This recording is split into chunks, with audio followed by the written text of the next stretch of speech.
ओम श्री परमात्मने नमः। गरुड़ पुराण अध्याय 6।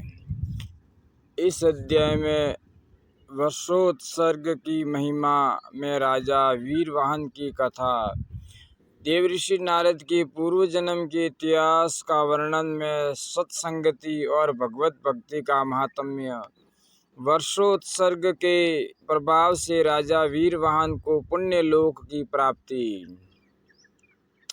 गरुड़ ने कहा, हे प्रभु, जो तीर्थ सेवन और दान में निरंतर लगा है तथा अन्य साधनों से भी संपन्न है, उसे भी वर्षोत्सर्ग किए बिना परलोक में सद्गति नहीं प्राप्त होती। इसलिए मनुष्य को वर्षोत्सर्ग अवश्य करना चाहिए, ऐसा मैंने आपसे सुन लिया। इस वर्षोत्सर्ग का फल क्या है? प्राचीन समय में इस यज्ञ को किसने किया? इसमें किस प्रकार का वर्ष होना चाहिए? विशेष रूप से इस कार्य को किस समय करना चाहिए और इसको करने की कौन सी विधि बताई गई है? यह सब बताने की कृपा करें। श्री कृष्ण ने कहा, हे खगेश्वर, मैं उस महापुण्यशाली इतिहास का वर्णन कर रहा हूँ जिसका वर्णन ब्रह्मा के पुत्र महर्षि वशिष्ठ ने राजा वीरवाहन से किया था। प्राचीन समय की बात है। विराट नगर में वीरवाहन नामक एक धर्मात्मा, सत्यवादी, दानशील और विप्रों को संतुष्ट करने वाले राजा रहते थे। किसी समय वे शिकार खेलने के लिए वन में गए। कुछ पूछने की जिज्ञासा से वे वशिष्ठ मुनि के आश्रम में जा पहुँचे।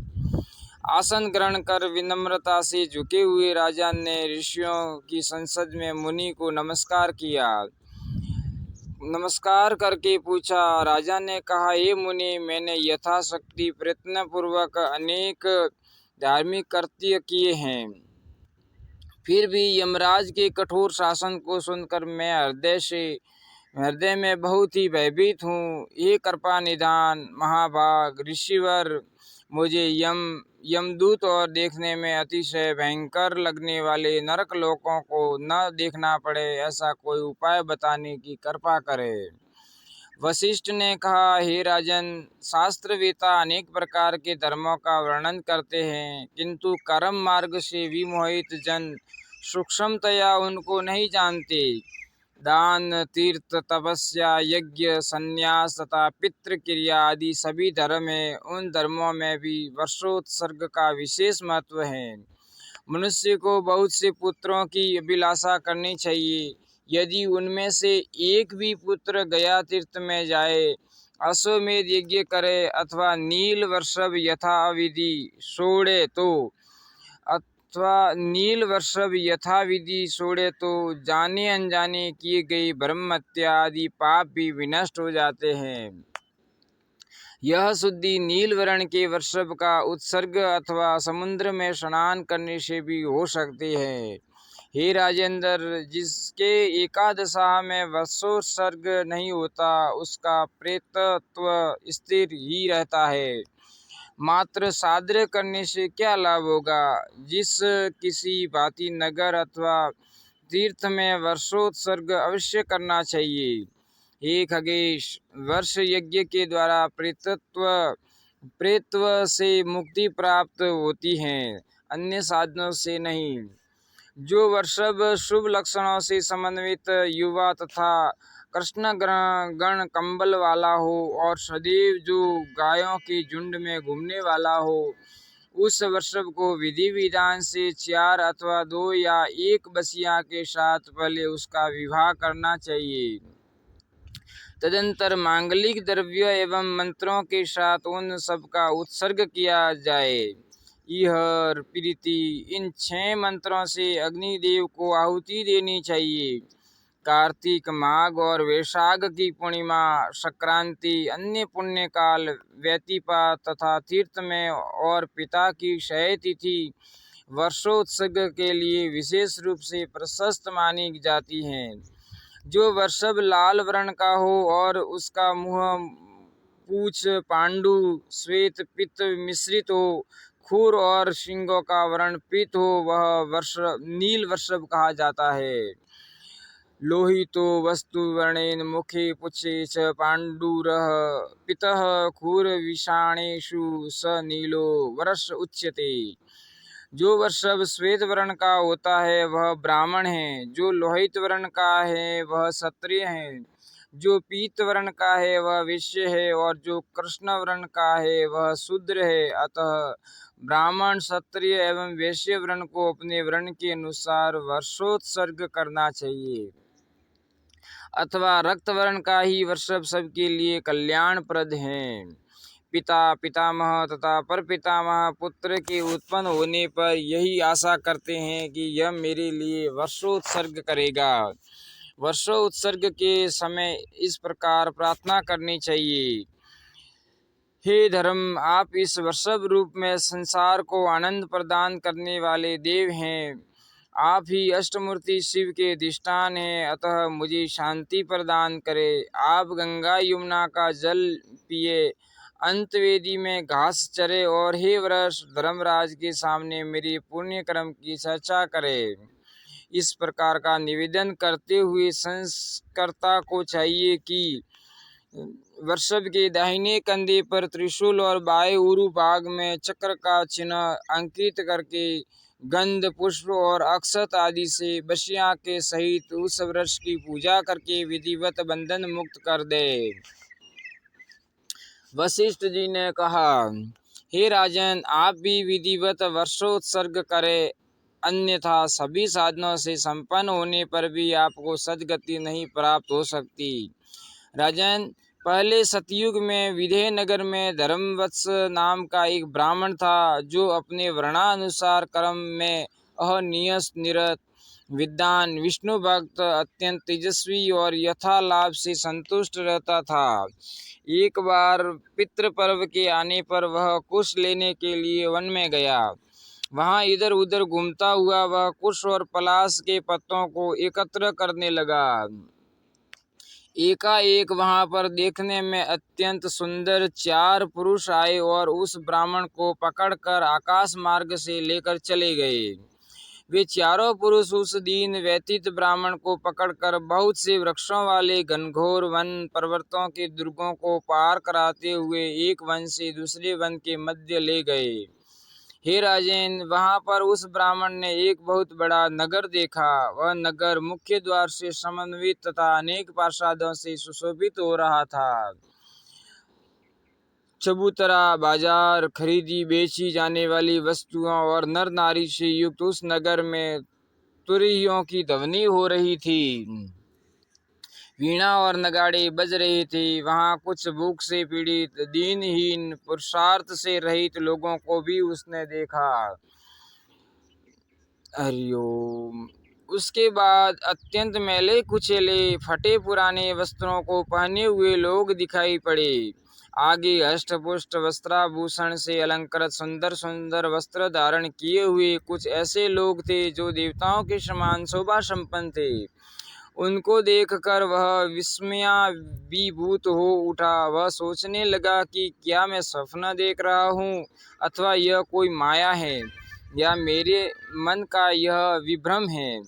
वह ब्राह्मण इस प्रकार की शंका कर ही रहा था कि वे चारों पुरुष उसको लेकर राजा के पास गए। स्वर्ण जटित उस राजप्रासाद के बीच स्थित राजा को वह ब्राह्मण एकटक देखता ही रह गया। वहाँ पर एक महादिव्य सिंहासन था जहाँ सत्र और शवर डुलाए जा रहे थे। उसके ऊपर स्वर्ण मिश्रित मुकुट धारण किया हुआ महान शोभा संपन्न राजा बैठा हुआ था। बंदी जन उसका गुणगान कर रहे थे। राजा उस ब्राह्मण को देखकर खड़ा हो गया और उसने मधु परक तथा आसन आदि प्रदान कर उनकी विधिवत पूजा की। तत्पश्चात अत्यंत प्रसन्नचित्त होकर वह राजा उन विप्रदेव से इस प्रकार कहने लगा, हे प्रभु, आज आप जैसे धर्मपरायण विष्णु भक्त का दर्शन हुआ है। इससे मेरा जन्म सफल हो गया, मेरा यह कुल भी पवित्र हो उठा। तदंतर राजा ने उस ब्राह्मण को प्रणाम किया और बहुत प्रकार से उनको संतुष्ट करके अपने दूतों से कहा, ये दूतों, ये ब्राह्मण देव जहाँ से आए हुए हैं, पुनः तुम सब इन्हें वहीं ले जाकर पहुँचा आओ। ऐसा सुनकर उन ब्राह्मण श्रेष्ठ ने राजा से पूछा, हे राजन, यह कौन सा देश है? यहाँ पर ये उत्तम, मध्यम और अधम चरित्र वाले लोग कहाँ से आए हुए हैं? आप किस पुण्य के प्रभाव से यहाँ इन सब के बीच प्रधान पद पर विराजमान है? मुझको यहाँ किस लिए लाया गया और फिर क्यों वापस भेजा जा रहा है? यह सब स्वप्न के समान मुझे अनोखा दिखाई दे रहा है। इस पर राजा ने कहा, हे विप्रदेव, अपने धर्म का पालन करते हुए जो मनुष्य सदैव भगवान हरि की भक्ति में अनुरक्त और इंद्रियों के विषय से परे रहता है, वह मेरे लिए निश्चय ही पूज्य है। नित्य जो प्राणी तीर्थों की यात्रा करने में ही लगा रहता है, जो वर्षोत्सर्ग के महात्म्य को भली भांति जानता है और जो सत्य एवं दान धर्म का पालक है, वह व्यक्ति देवताओं के लिए भी प्रणम्य है। हे परंतप, हे पूजा हो, आपका दर्शन हम सभी प्राप्त कर सके, इसलिए आपको यहाँ लाया गया था।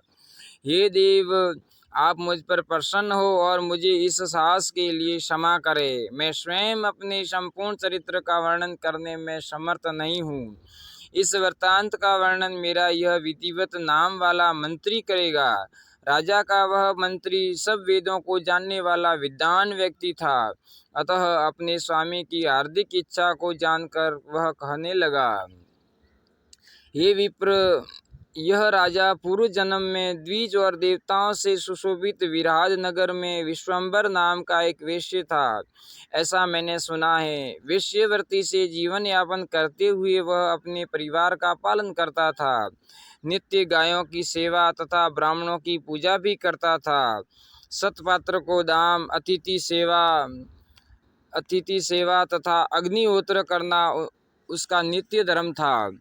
सत्यमेधा नाम की पत्नी के साथ उसने विधिवत गृहस्थाश्रम का संचालन किया। उसने स्मार्त कर्म के अनुष्ठान से सभी लोकों तथा सौर्थ कर्मों से देवताओं को जीत लिया था। किसी समय जब वह वेश्य अपने भाइयों के साथ बहुत से तीर्थों की यात्रा कर अपने घर लौट रहा था, तब मार्ग में ही उसे लोमस ऋषि का दर्शन हो गया। उसने महर्षि के चरणों में दंडवत प्रणाम किया। हाथ जोड़कर विनयावत खड़े उस वेश्य ने करुणा के सागर महर्षि लोमस से पूछा, हे भद्र पुरुष, ब्राह्मणों और अपने भाई बंधुओं के साथ आप कहाँ से आ रहे हैं? धर्मप्राण, आपको देखकर मेरा मन आर्द्र हो उठा है।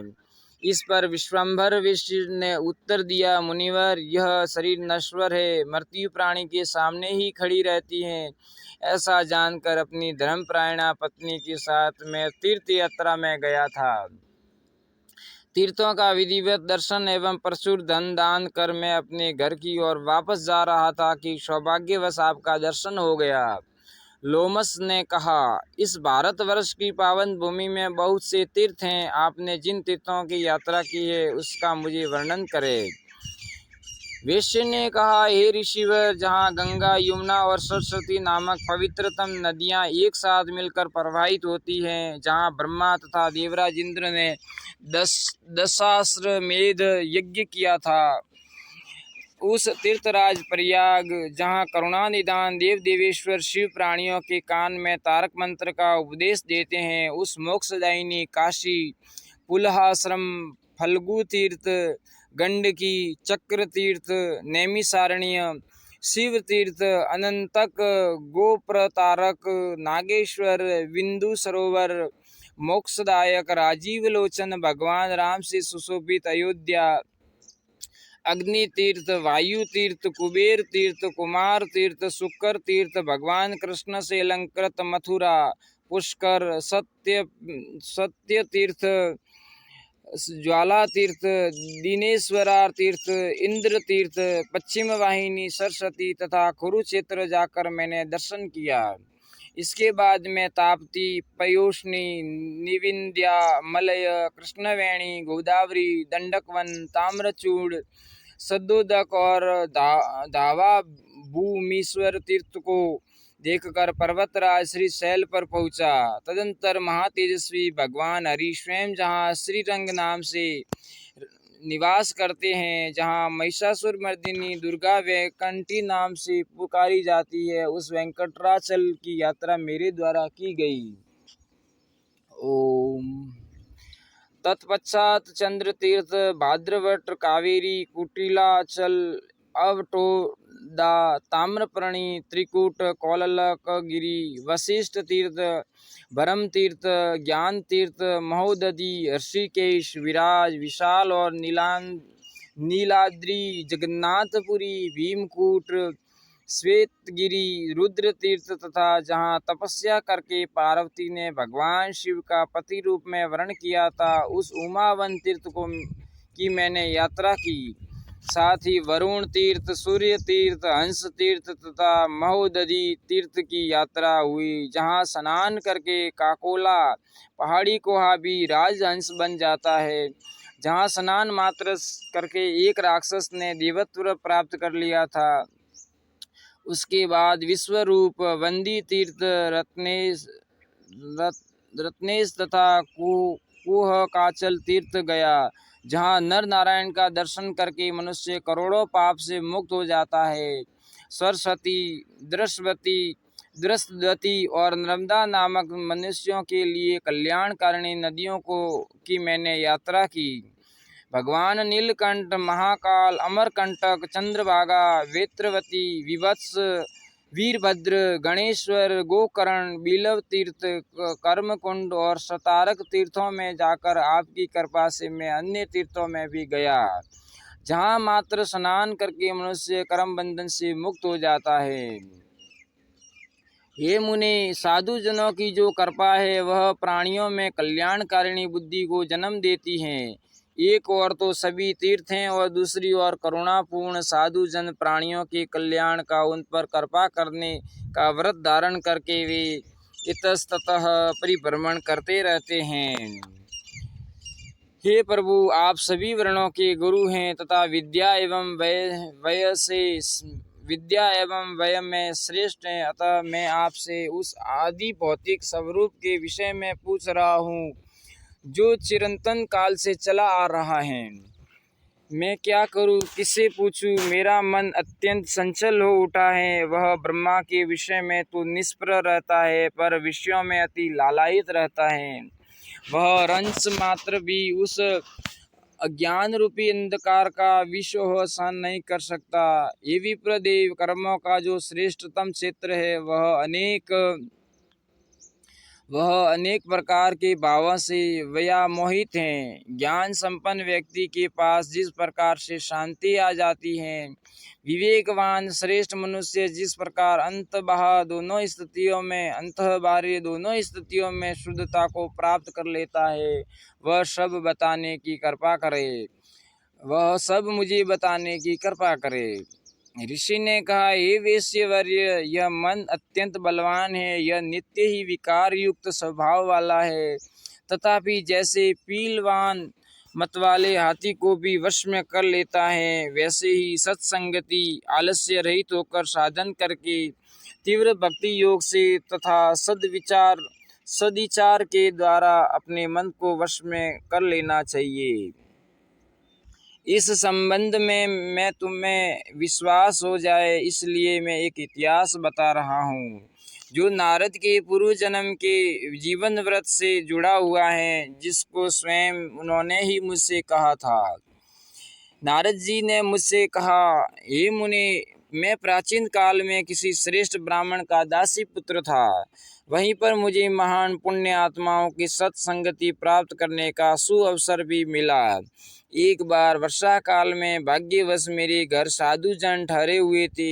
मेरे द्वारा विनम्रता पूर्वक बराबर की गई सेवा से अत्यंत संतुष्ट होकर उन लोगों ने मुझे उपदेश दिया था, जिसके प्रभाव से मेरी बुद्धि निर्मल और हितैषिणी बन गई, जिससे अब मैं ही सबको विष्णुमय देखता हूँ।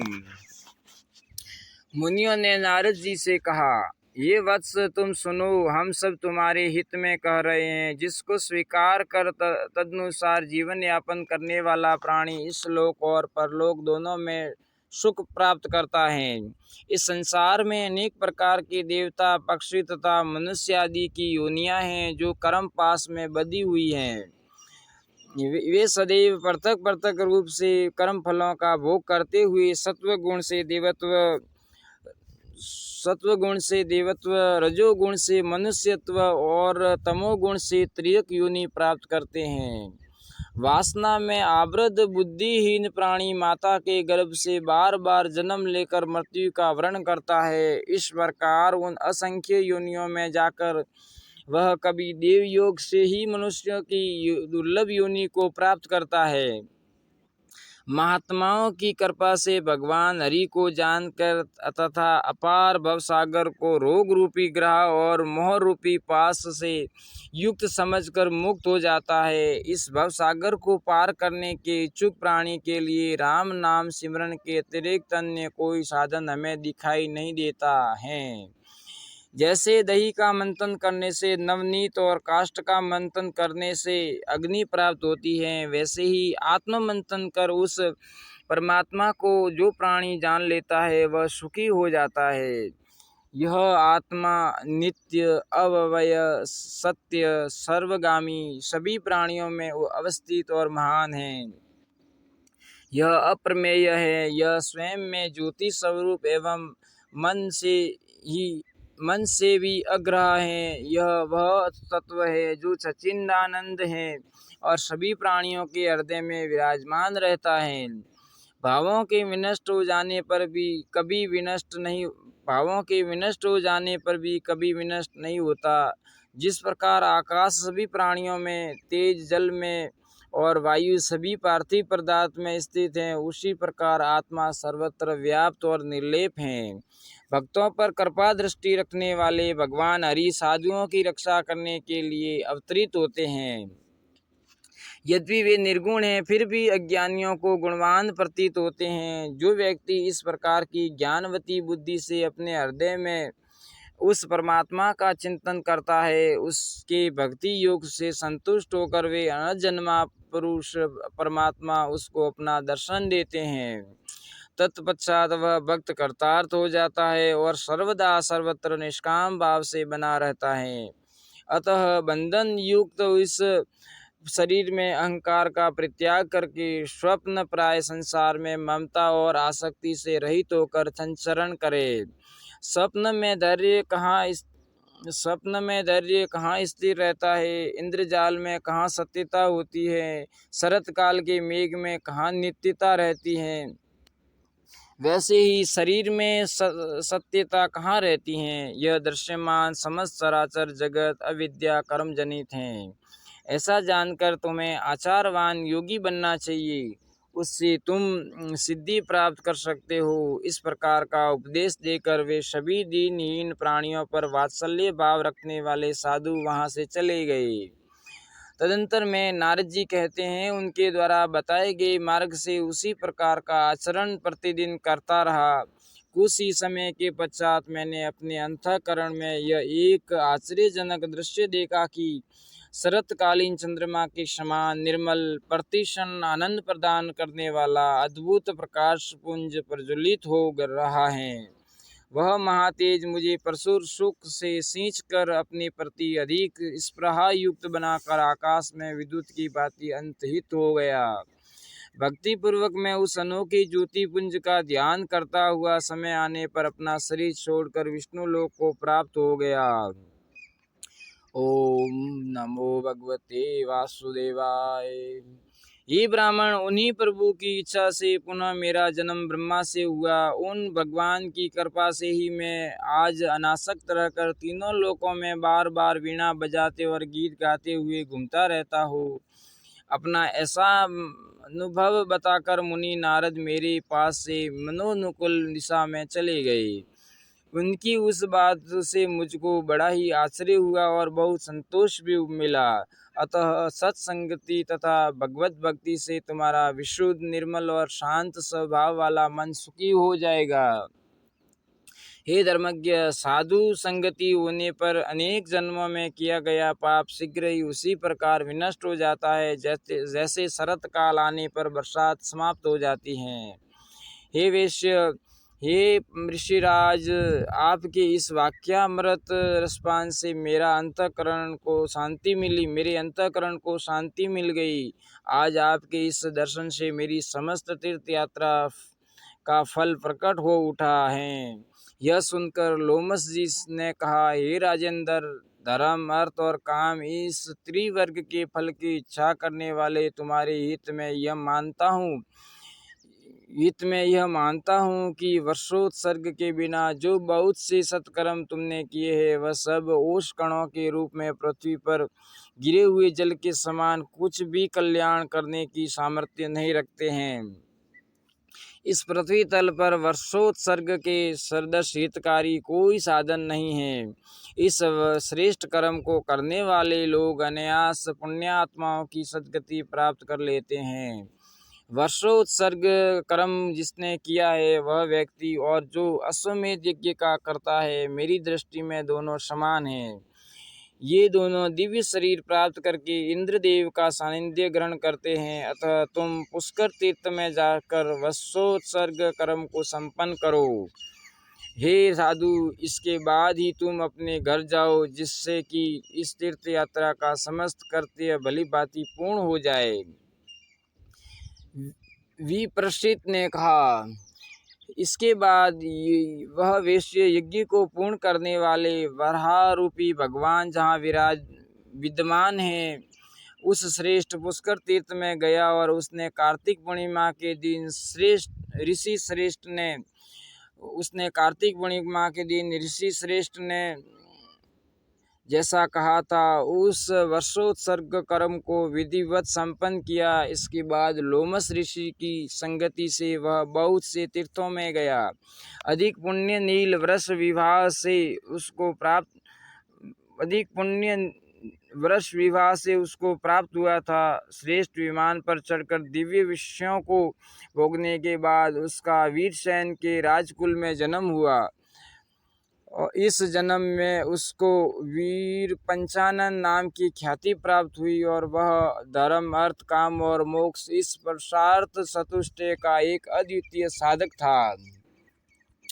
वर्षोत्सर्ग करते समय वहाँ जो नौकर चाकर उपस्थित थे, वे भी गाय की पूंछ के तर्पण के छींटों का स्पर्श करके दिव्य रूप हो गए।